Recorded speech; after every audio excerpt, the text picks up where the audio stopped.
Avant de commencer les variables et de coder véritablement, j'aimerais bien parler des commentaires et des spécificateurs en langage C. Tout d'abord, je vais répondre à la question pourquoi utiliser un commentaire. La première raison est de comprendre son programme parce que rapidement, on va oublier à quoi ça sert un bout de code lorsqu'on travaille dans un projet suffisamment grand et pas comme celui-là. La deuxième raison est d'expliquer à quelqu'un d'autre ton code ou à ton coéquipier qui développe avec toi le même programme. Et finalement, on peut par exemple l'utiliser lors des tests manuels pour voir que tout va bien et l'utiliser pour ne pas compiler des bouts de code qu'on souhaite remplacer ou modifier après. Et cela dépend de chacun et des habitudes qu'il a développées.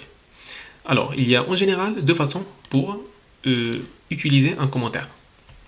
La première, on peut utiliser anti-slash, double anti-slash, et ceci permet en fait de commenter cette instruction. Alors cette instruction printf bonjour Madame Durand, elle n'est plus reconnue par notre code. Et du coup, si je vais exécuter le programme, et je vais exécuter mon fichier main.exe, c'est exécutable, voilà, qu'est-ce que ça va me donner? Il va me retourner cette voiture coûte 10 000 balles. Il ne va plus reconnaître cette partie. Parfois, j'ai beaucoup de choses à dire, j'ai beaucoup de choses à expliquer à mon coéquipier ou bien à la personne qui va lire mon code. Dans ce cas, je ne peux plus utiliser, par exemple, à chaque fois, je vais utiliser double slash. Ce code permet de faire la tâche 1. Je reviens à la ligne, anti-slash, et je dis la même chose, je dis une tâche 2. Pareil, troisième ligne, etc., etc. Alors, il y a une autre solution pour faire. On utilise la commande anti-slash, ou bien le symbole anti-slash étoile, et on revient et on écrit ce qu'on veut. On revient, on écrit encore ce qu'on veut encore une fois, et on finit, ou bien on termine notre commentaire par étoile anti-slash. Comme ça, tout ce qui est dedans, il va être passé en commentaire. Par exemple,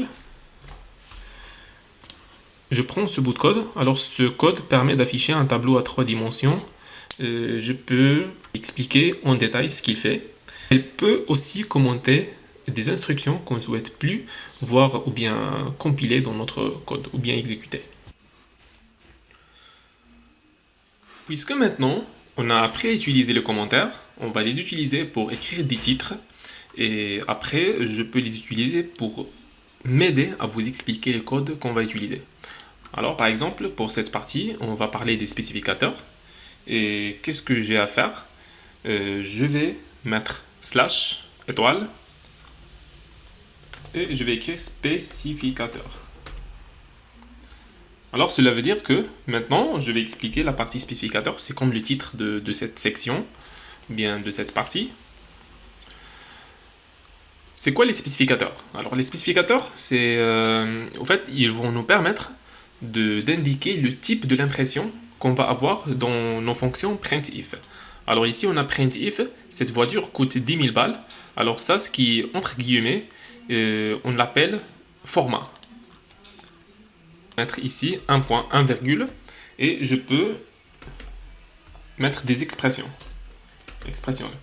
Alors pour ces expressions, expression 1 ou bien expression 2, ils peuvent être des variables qu'on va voir dans la prochaine vidéo.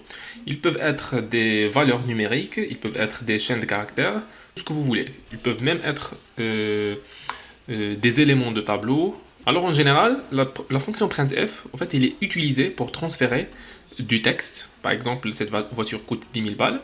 Des valeurs de variables qu'on va les injecter ici.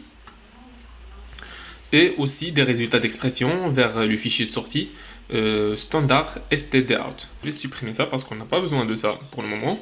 Et je vais utiliser quelques exemples. Alors le premier exemple, alors je vais mettre printf. Ici je vais dire la valeur et je vais mettre pourcentage %i et le double de cette valeur, pourcentage %i. Et je viens ici, je vais mettre les deux expressions, 4 et 2. Après, je peux utiliser des variables A et B, et A contient 4 et B contient 2. On verra ça après. Je vais afficher le résultat. Je vais enregistrer un programme et je vais afficher le résultat.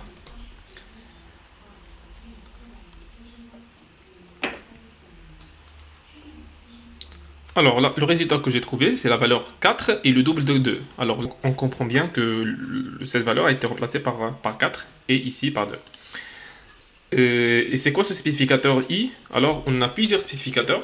Chacun, au fait, il indique le type qu'on souhaite imprimer sur l'écran.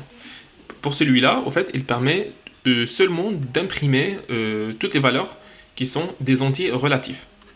Alors qu'en est-il des rationnels en notation décimale par exemple? On peut utiliser à la place de i, on peut utiliser f. Faire un copier-coller ici. À la place, je vais mettre f. Il faut que ce soit en ordre. Il faut s'assurer que ce soit en ordre.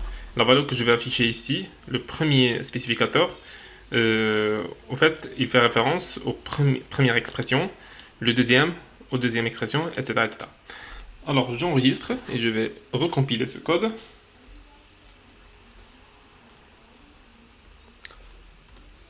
Et voilà, j'obtiens la valeur 4 et le double de 2, la valeur de 5 et le double de 2,5.